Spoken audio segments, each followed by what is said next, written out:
I'm 31 now. I've got a job that pays me more in a month than I used to make in a year. I own my apartment outright, and I don't have to answer to anyone about what I do with my time. On paper, my life is the kind of success story people love to post about. But the reason I'm writing this isn't because I'm proud of myself, though I am, in my own quiet way. It's because last week, I did something I've been planning for years, something that finally gave me closure with the people who raised me.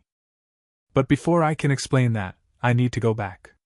I grew up in a house where nothing was free. Not even love. My parents used to tell me, almost daily, that I owed them everything. It wasn't said like a joke, or as a throwaway line. It was a mantra in my house. Every meal came with the reminder. Do you know how much this costs? You should be grateful. Every new pair of shoes. You'll have to pay us back for this someday. Even just being allowed to sit on the couch and watch TV. That electricity isn't free, you know. Remember who's paying for it. I think most kids hear their parents say stuff about money sometimes, but in my case, it was different. My parents didn't just complain about bills. They kept a tally. Literally. My mom had this big ledger she used for household expenses. And sometimes, when I'd piss them off, she'd open it and point to the line items. See that? $35, $50 for your school supplies. That's money you owe us. It wasn't play acting either. They drilled it into me that raising me was basically an investment, and one day I'd be expected to pay it all back. They framed it like a loan I never agreed to. There's this one memory that still sticks in my chest like a nail. I must have been around 10. It was a Saturday morning, and I'd asked if I could go to a friend's house. My dad was drinking his coffee, reading the paper, and he didn't even look at me when he said, "You think you can just run around while we're here working to keep a roof over your head? Don't forget, you're in debt to us. You don't get to do whatever you want until that's paid." I didn't even know what debt really meant at that age. But I learned. They made sure I did. Birthdays weren't about celebrating me.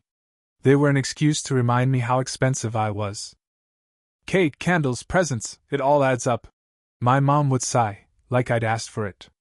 Sometimes they'd skip gifts entirely and say, "The real present is us letting you live here without charging rent." When I was about 12, I remember coming home with a school permission slip for a field trip. I was excited. It was to a science museum, something I'd been looking forward to for weeks. I gave it to my mom, and she skimmed it. $15? She said. "You think we're made of money? Add it to your tab." Then she signed it, but not before she told me. "One day, when you're older, you'll have to work hard to pay us back for every little thing. Don't forget." I tried to be a good kid. I got good grades. I stayed out of trouble.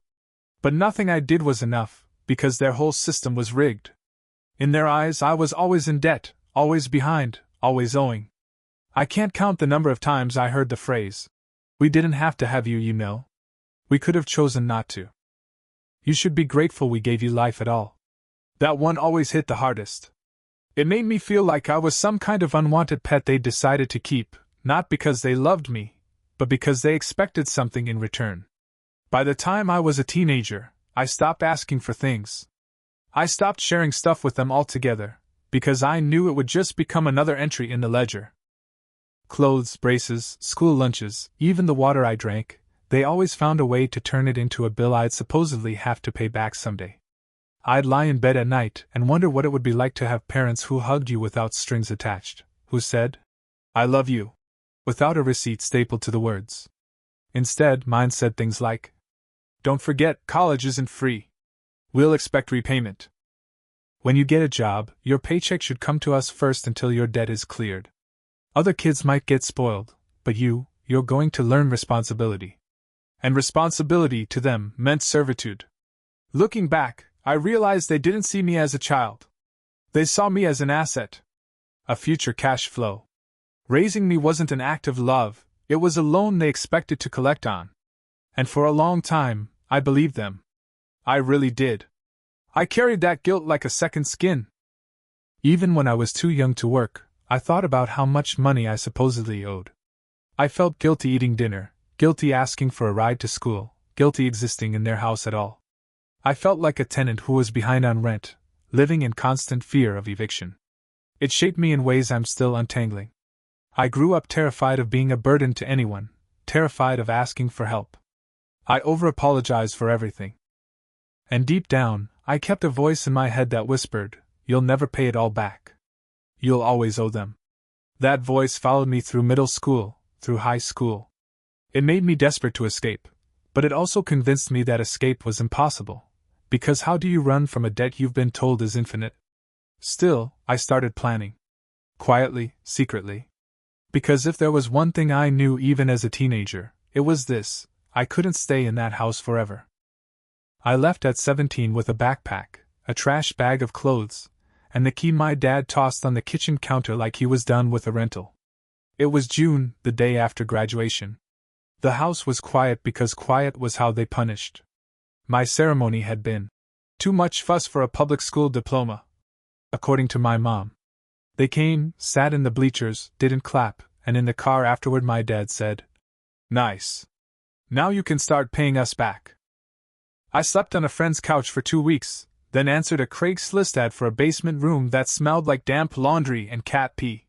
It was $375 a month, cash in an envelope slid under the upstairs door by the first of every month.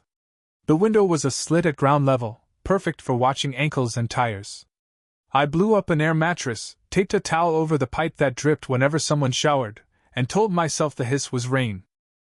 That summer I bagged groceries at a place where the uniform shirt fit like sandpaper.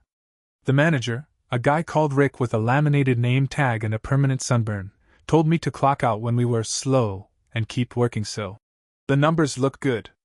He'd lean against the service desk and wink like we were in on the same joke. I learned how to scan with 2 hands and smile through the hollow gnawing in my sternum. The store radio played the same 6 songs on loop, and every time a cartwheel squeaked it sounded like a cry. I didn't tell my parents where I was. They found out anyway because my mom called the store and made the poor kid at the customer service desk page me like it was 1998. "Tell him his mother needs to speak with him," she said loud enough for the whole front end to hear. I came to the phone and heard her inhale like she was smelling a stain. "So, when were you going to bring your paycheck by?" "It's for rent," I said, keeping my voice low. "And food. You eat because we fed you first," she said. "Don't act like you did this alone. Minimum payment, Saturday. Don't make us come get it." That phrase, minimum payment, felt like a hand on the back of my neck. I hung up and went into the bathroom and stood in the stall until my break was over. I watched my face go gray under fluorescent lights and thought, I'm going to have to become a person without them ever letting me. In August I walked to the community college with sweat rolling down my spine, found the financial aid office, and stood in a line that smelled like paper and impatience. FAFSA wanted my parents' tax info. I had the numbers because my mom liked to leave things face up on the table to remind me who did the filing. When I told the counselor I couldn't get their cooperation, she looked at me for a second, then took out a form I'd never heard of. "Dependency override," she said. "It's not easy, but if you can document the situation, we can try." I wrote it all down in shaky print. The ledger. The bills. The expectation. I attached screenshots of texts where my mom told me, "Tuition is on your tab." And a voicemail from my dad. "A man pays his debts." I felt exposed handing it over. The counselor read it, nodded slowly, and said, "Come back in a week." I did. The override went through. Pell Grant. Work study. My parents called less when I didn't answer. Then they called more, angrier. My dad left me a message that said, "Interest accrues." I didn't delete it. I played it back on nights when I needed fuel. I started classes, English at 8 a.m., Intro to Computer Systems at 9:30. I'd always liked the way logic clicked into place when you told machines exactly what you wanted. People were messy, computers were precise. I bought a used ThinkPad with a battery that held about 15 minutes of charge if you begged. I carried the charger like a leash. Work study put me in the campus library, shelving returns and telling people where the bathrooms were. It was quiet work, and for the first time in a long time, quiet didn't mean punishment. On my breaks, I taught myself to replace cracked screens on student laptops, then started charging $20, then 30, until word got around and people were messaging me pictures of shattered glass like X-rays. Pocket cash. The first time I handed a girl her fixed MacBook, and she hugged it like a puppy, I felt something loosen between my ribs. Money was still a math problem that came with dread. I kept a spiral notebook where the ledger lived, but this time it was mine, rent $375. Bus pass $27. Groceries $76. Laundry $8. I wrote the numbers in pencil, neat, and erased them when they shifted. I watched a line that said, Emergency Fund, crawl from $0 to $50 to $200, glacial and miraculous. I stopped buying coffee and learned the exact number of scoops I could put in sheep grounds to make it drinkable. I ate oats with a spoon right out of the pot. Hot sauce made everything feel like an intentional choice. On Sundays I volunteered for extra shifts at the grocery store, then left smelling like old bananas and bleach and fell asleep face down on a textbook. The basement's landlord's cat would appear at the foot of my mattress and blink at me like we were co-conspirators. Upstairs, someone's TV shouted about car insurance. I set alarms on my phone: wake up, bus, class, work, study, sleep, repeat. One day I realized I hadn't thought about my mother's ledger in 3 hours straight. That alone felt like a sin. The first time my parents tried to reel me back in was Halloween. My mom texted, "We're having family dinner. Be here at 6. It wasn't a question. I took the bus across town anyway, mostly out of muscle memory, mostly to see if anything had shifted. The house looked the same: iron frog on the porch, gray carpet that never quite met the baseboards, the couch I was never allowed to sit on unless I was perfectly still. Mom made spaghetti. Dad poured himself red wine and let it drip onto the table without wiping it. "How's school?" my dad asked, like the word itself was a trapdoor. "Good," I said. "I'm doing the work-study job." "So you're earning?" my mom said. She laid down her fork like she was about to deliver a verdict. "Your father and I discussed a payment schedule." "There isn't one," I said. She inclined her head. "We sacrificed to raise you." "That was parenting," I said. My voice shook. I steadied it. "That wasn't alone." My dad laughed without humor. "Boy, you think that degree is going to make you too good for us? I think I'm allowed to build something that belongs to me," I said, surprising myself. "I think you don't get to invoice me for existing." My mom's eyes went flat. "You can be stubborn," she said. "But debt doesn't care about feelings." When I left that night, my dad stood in the doorway and said, just loud enough for the neighbors, "Don't forget who kept the lights on." The porch light buzzed like a fly. I walked away. Winter came, the kind that scrapes your lungs raw. I wore 2 hoodies and fingerless gloves so I could type in the library without my knuckles cracking. I snagged a part-time job at a call center doing tech support for a hospital EMR, nights and weekends, which was perfect for classes and terrible for sleep. People called because their screens froze as they prepped a patient, because their passwords expired, because a printer somewhere was eating chart paper like it was hungry on purpose.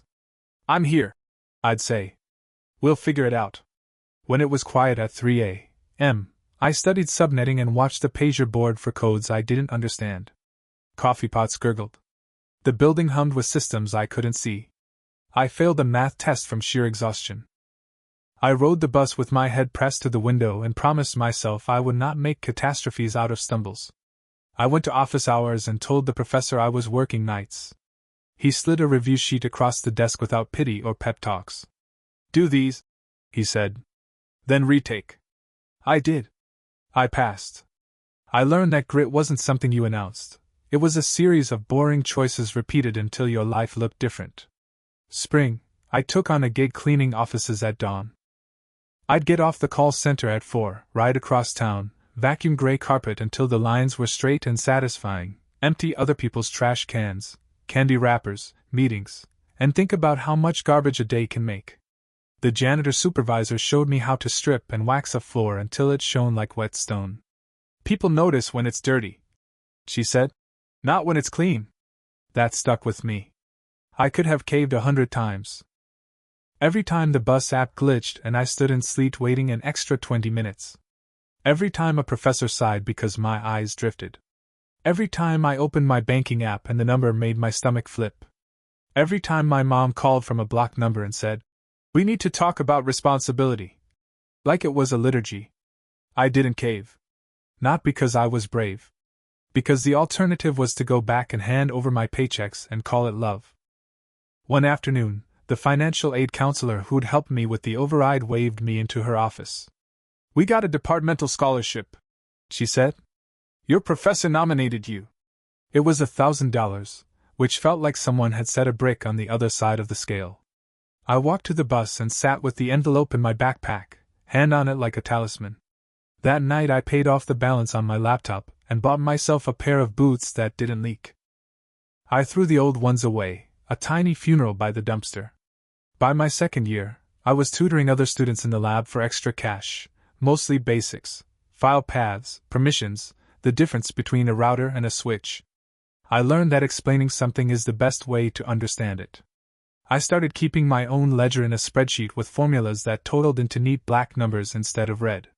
I added a new column called Future and put $25 there every week whether it hurt or not. It hurt, and I did it anyway. My parents sent a Christmas card with a photo of them and matching sweaters and a handwritten note inside. "We're still waiting. It grows with time." I put it in a drawer and closed it.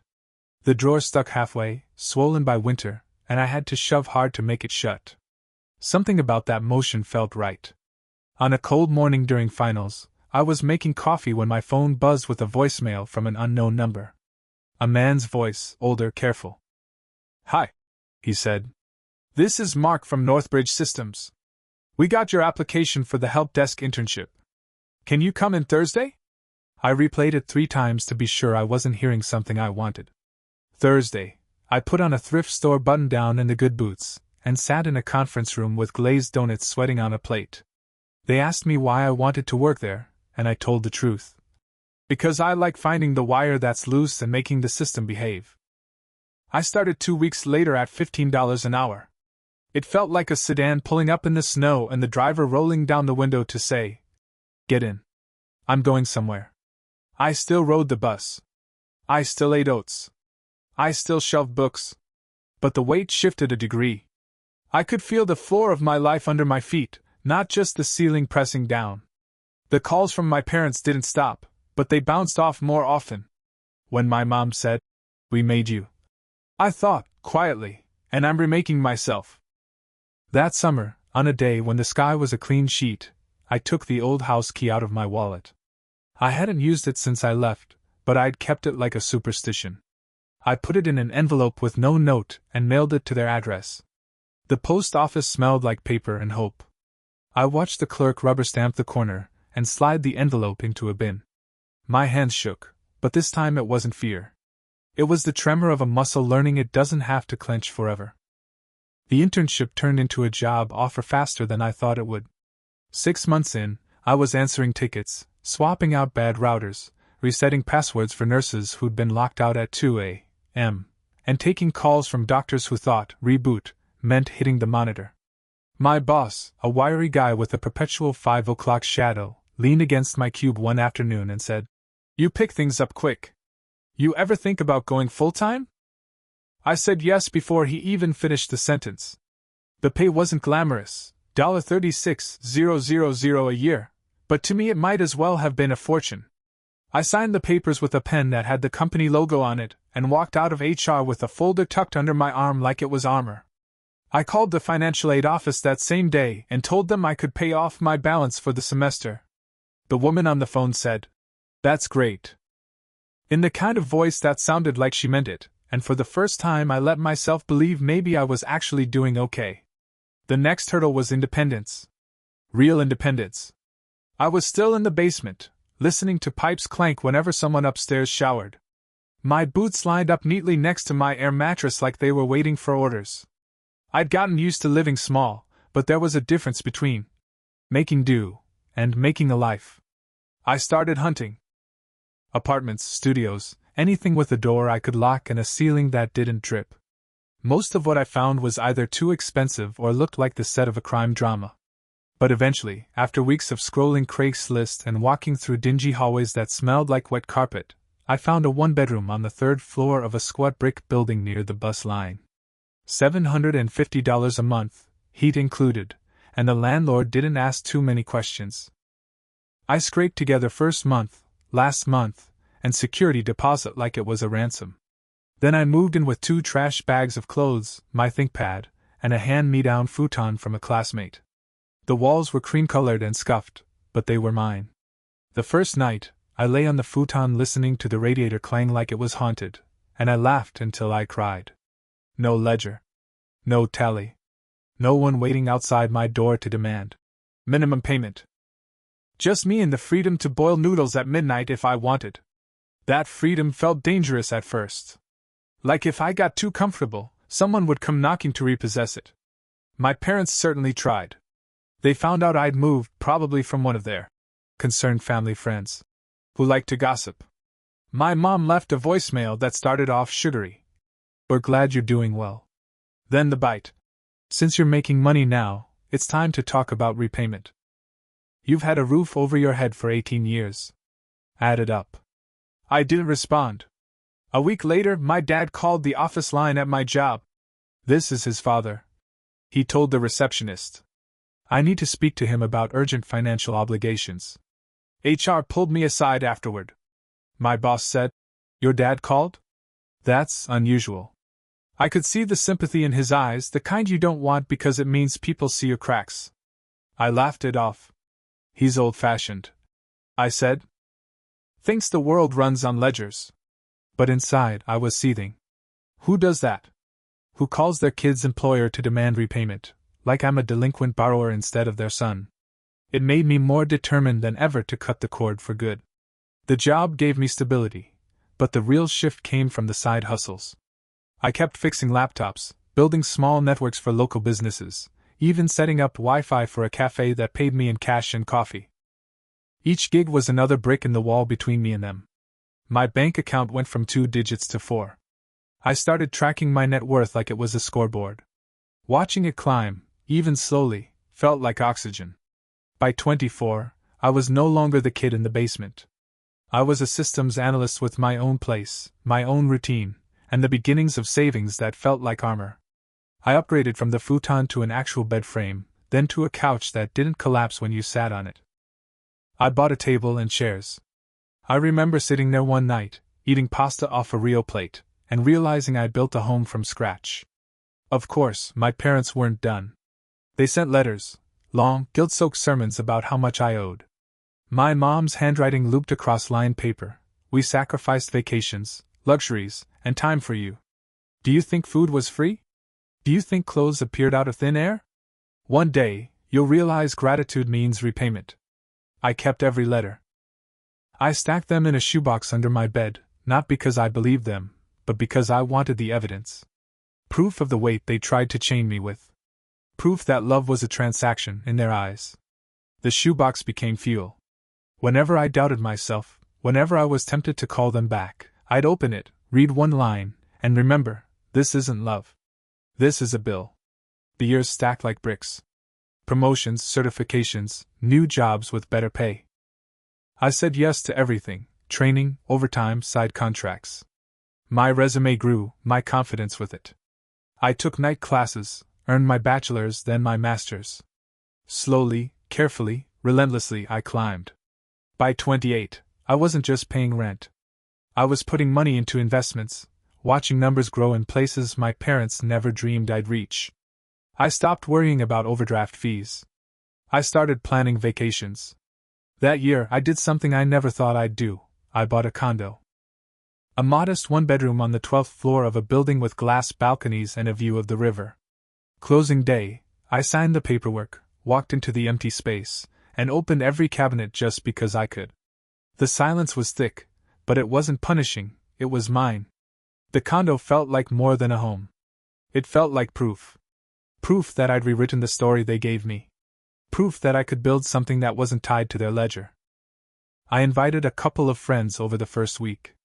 We ate pizza on the floor because I didn't have furniture yet. My best friend raised his slice like a toast and said, "To freedom." And that's what it was. Freedom. But even then, even with everything I'd built, their shadow lingered. They still sent letters. They still called from blocked numbers. They still tried to pry their way into my life with the same line: "You owe us." And that's when the idea first came to me. Not just to ignore them. Not just to cut them off. But to pay them back. Every cent. On my terms. Exactly what they'd asked for, down to the penny. So there'd be no ledger left between us. No excuses. No strings. Just the cold, hard transaction they'd been demanding my whole life. And then silence. The thought hit me one night when I couldn't sleep. I was sitting at my kitchen counter in the condo, staring out at the river lights, when the idea landed: what if I actually did pay them back? Not because they were right. Not because I accepted the debt. But because it would end everything. They had spent decades reducing my existence to a bill.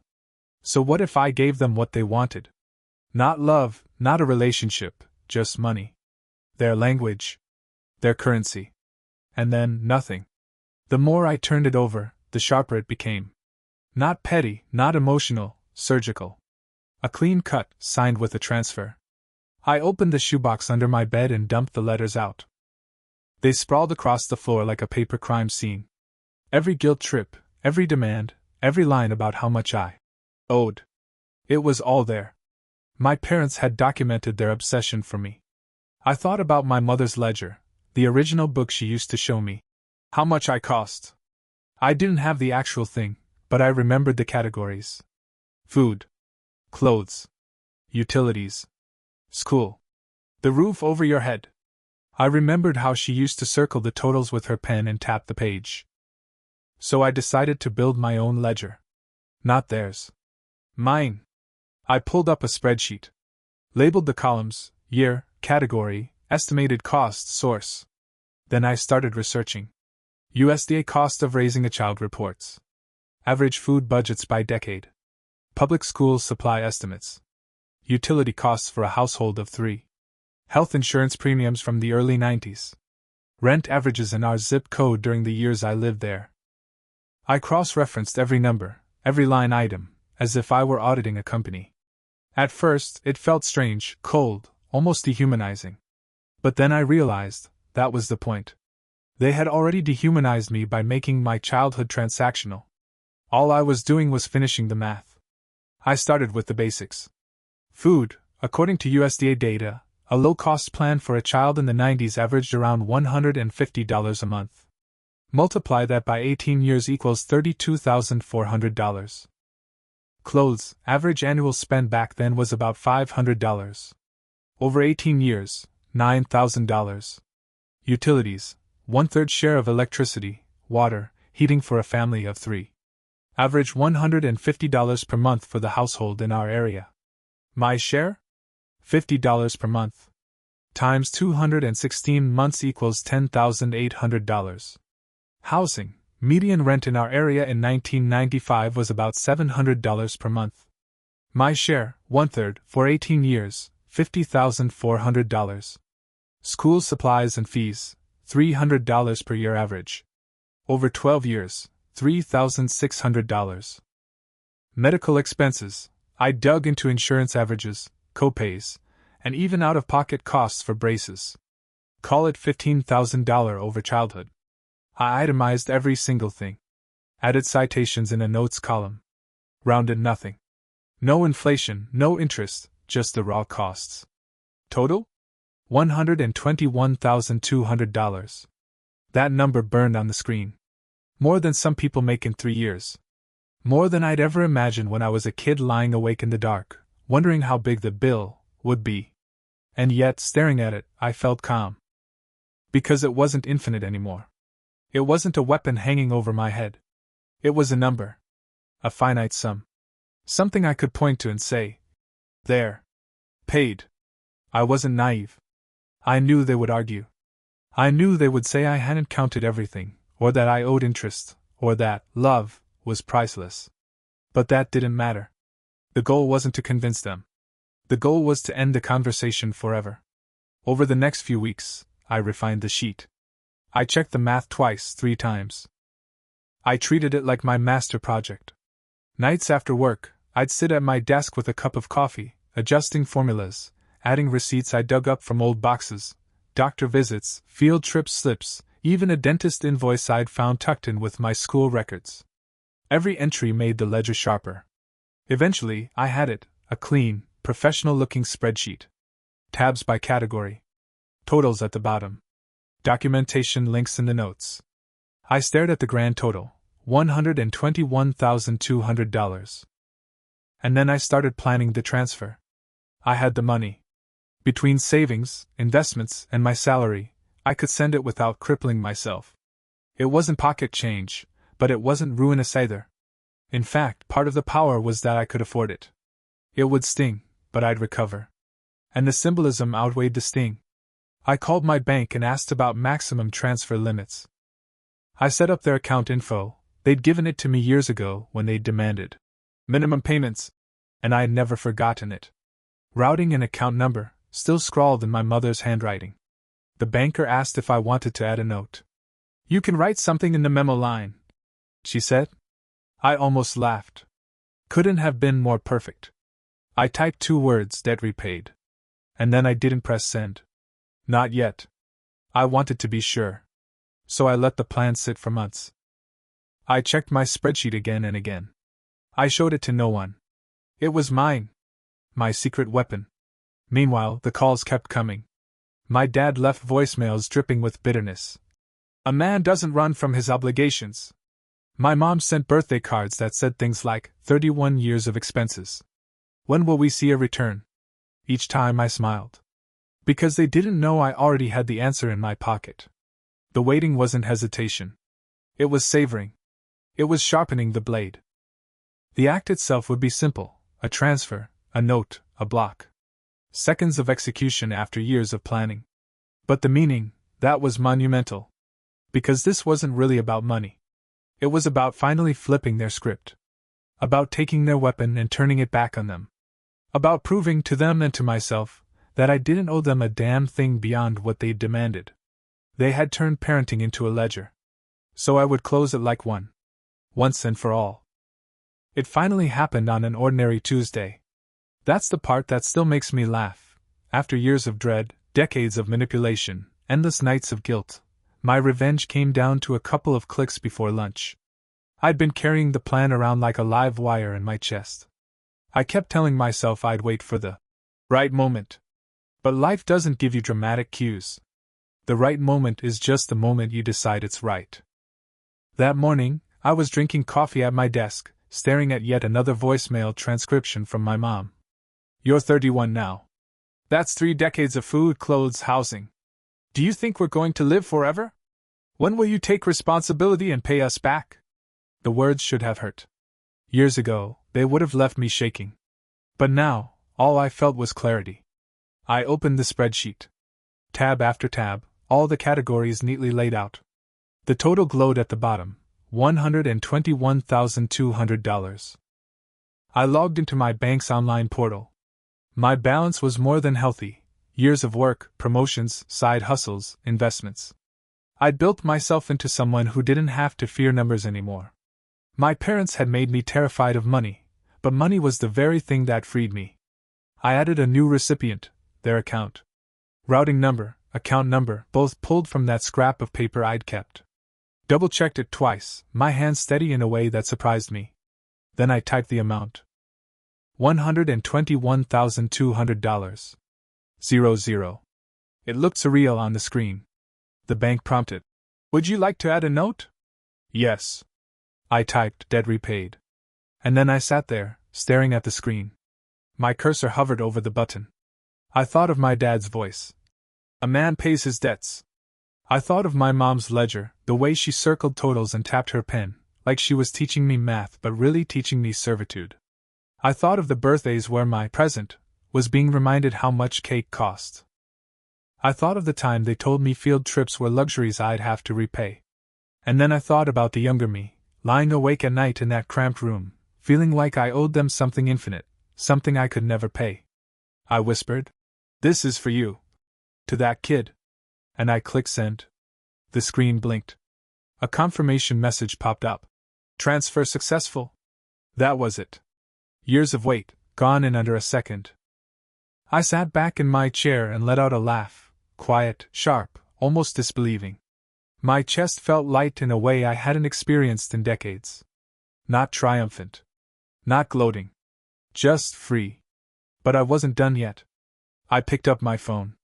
Went through my contacts, found my parents' numbers, both of them. Blocked. Went to email. Filtered their addresses straight to trash. Went to Facebook, Instagram, everything, blocked. For good measure, I even called my bank and had them flag the transfer as final and non-reversible. By noon, it was like I'd built a wall of glass between us. They could scream, send letters, throw tantrums, but their words would bounce off, unable to reach me.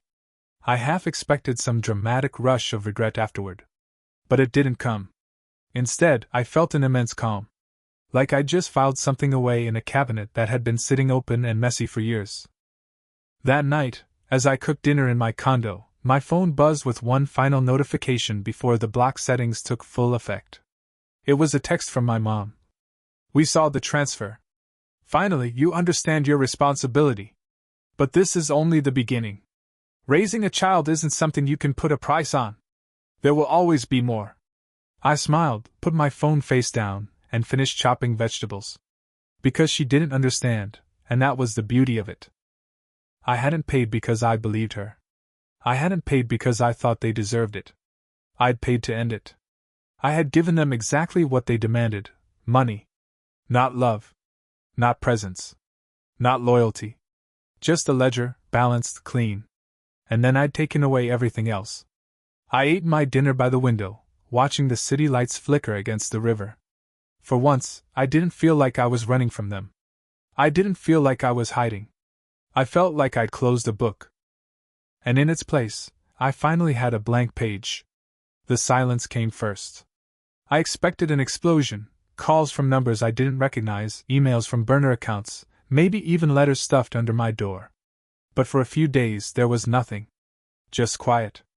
It felt unnerving at first. Like standing in the eye of a storm. I caught myself checking my email spam folder, half expecting to see a wall of angry subject lines. "How dare you?" Or, "Not enough." Nothing. Then the letters started.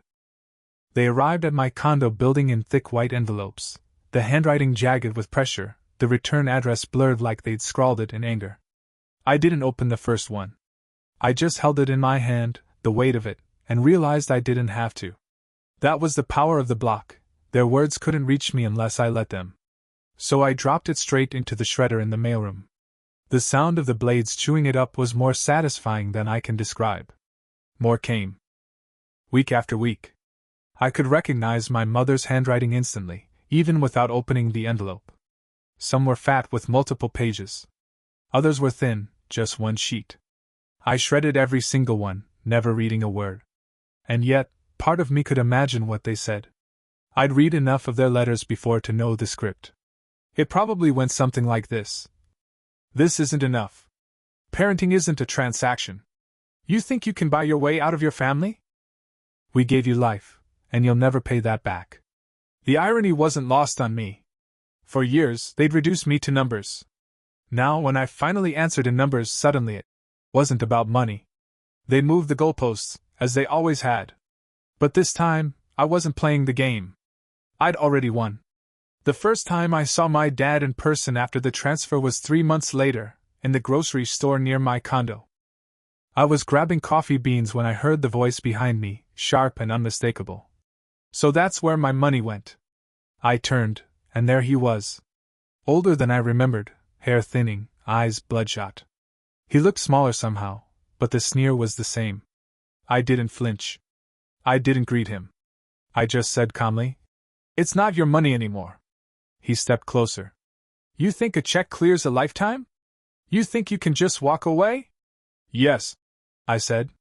"That's exactly what I think." For a second, I saw something crack in his face. Maybe rage, maybe disbelief. He opened his mouth like he was about to launch into one of his old speeches, but I raised my hand, not in anger, not to threaten, just to stop him. "You wanted repayment. You got it. We're done."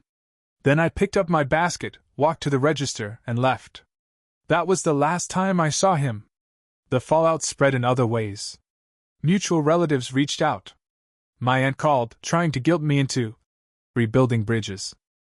She said things like, "They're your parents, no matter what." I told her the truth. They're people who saw me as an investment, not a child. And I paid them back, exactly as they wanted. There's nothing left. She sighed, said I was being dramatic, and hung up.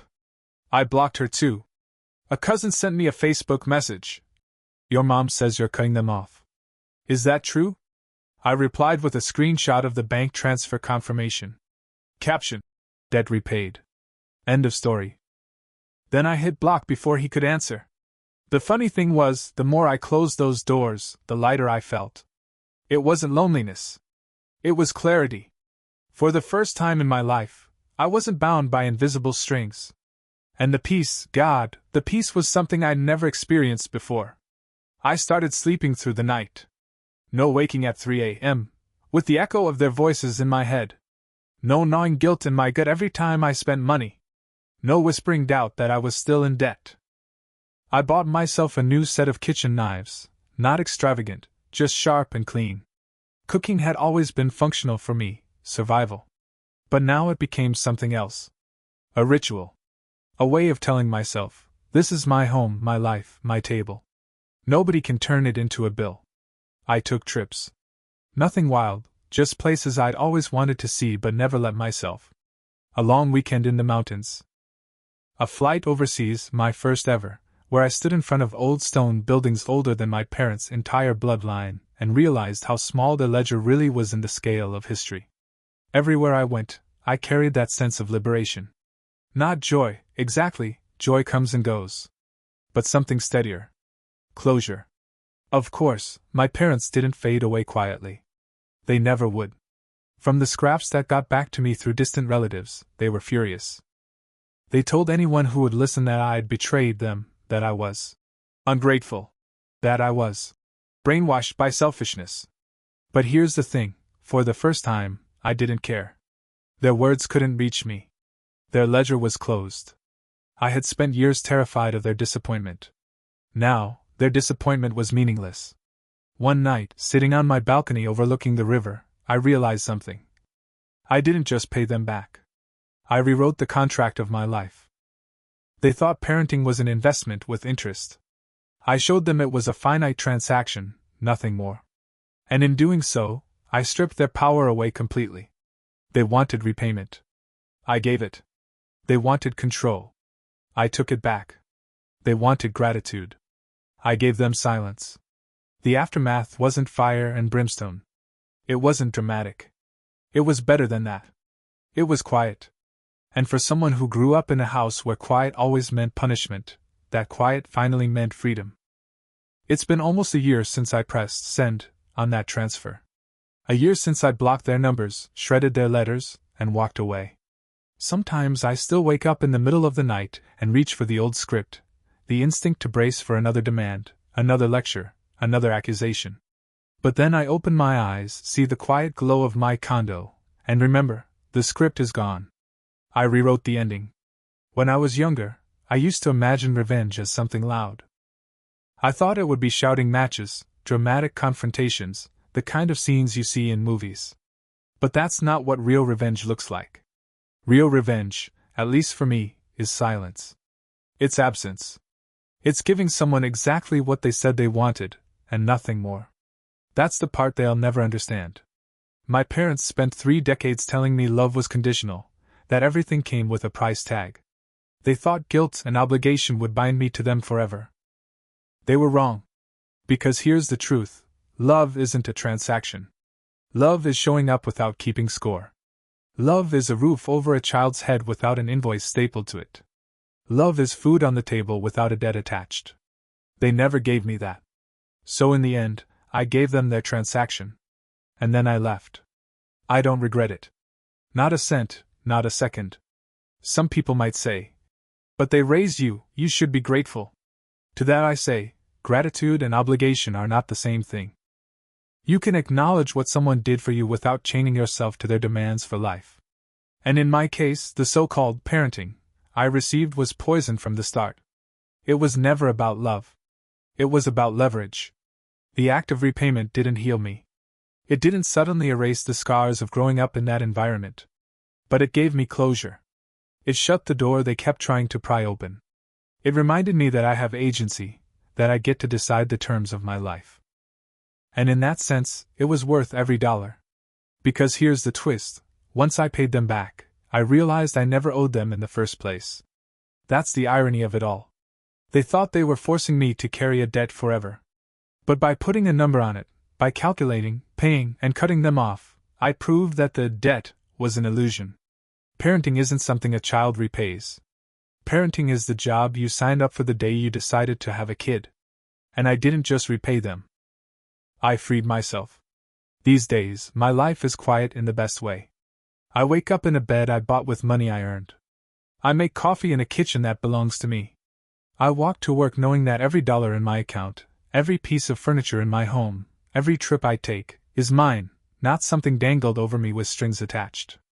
I even framed the final page of my spreadsheet, the one that says $121,200, debt repaid, and hung it in my office. To most people, it looks like a random financial report. To me, it's a monument. A reminder that I took the very weapon they used against me and turned it into my liberation. Sometimes I wonder if they're still telling people I betrayed them. If they're still spinning stories about their ungrateful son. Maybe they are. Maybe they'll never stop. But it doesn't matter. They don't have access to me anymore. Their voices don't echo in my life. When I walk past families on the street, parents laughing with their kids, holding hands, carrying backpacks, I feel a pang sometimes. Not jealousy, exactly, but recognition of what I missed. But then I think, I can break that cycle. If I ever choose to have kids, they will never know what it feels like to have their life tallied in dollars. They will never hear, "You owe me," when they eat dinner. They will never fear that love will be revoked if they don't pay up. They'll know love as love. Not as a transaction. That's the real revenge, I think.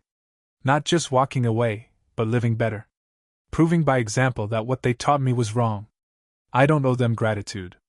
I don't owe them love. I don't owe them explanations. I gave them the one thing they demanded, the ledger balanced, and then I gave myself everything else: peace, freedom, and a future untethered. So if you're reading this and you grew up in a house like mine, where love was measured in receipts and parenting was presented as a loan, you need to hear this. You don't owe them. Not in money, not in time, not in loyalty. You can walk away. You can build a life that is yours. You can put down the ledger they shoved into your hands and say, "I'm not playing this game anymore." And if you choose to, you can do what I did: pay them back, down to the cent, and then vanish. Give them the cold transaction they demanded and nothing else. Because sometimes the best closure is giving people exactly what they asked for, and nothing more. That's what I did. And I've never breathed freer.